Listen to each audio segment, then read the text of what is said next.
কিডনিকে দিন দিন বিকল করে দেয় যে 5টা সবজি। এই 5টা সবজি কিডনির জন্য খুবই মারাত্মকর। এই 5টা সবজি দিন দিন দেখা যায় যে কিডনিকে অনেক বেশি ক্ষতি করে দেয়। এই 5টা সবজি হচ্ছে পালং শাক, ঢেঁড়স, টমেটো, মাশরুম এবং ব্রোকলি। এই যে 5টি খাবার বললাম, এই 5টি খাবার খুব জনপ্রিয় কিন্তু কিডনির জন্য খুব ক্ষতি করে থাকে।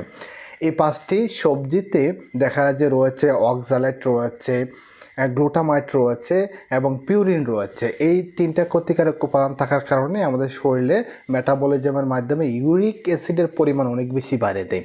একজন মানুষের ইউরিক অ্যাসিডের পরিমাণ যদি অনেক বেশি বেড়ে যায় তাহলে দেখা যায় তাদের কিডনিতে পাথর হতে পারে, স্টোন হতে পারে, বা কিডনি যখন পাথর বা স্টোন হয় তখন দেখা যায় যে কিডনির কার্যকরতা অনেক বেশি কমে যায়। পাশাপাশি হচ্ছে কিডনি ফেলিওর হয়ে যেতে পারে, একসময় অপারেশন পর্যন্ত লাগতে পারে।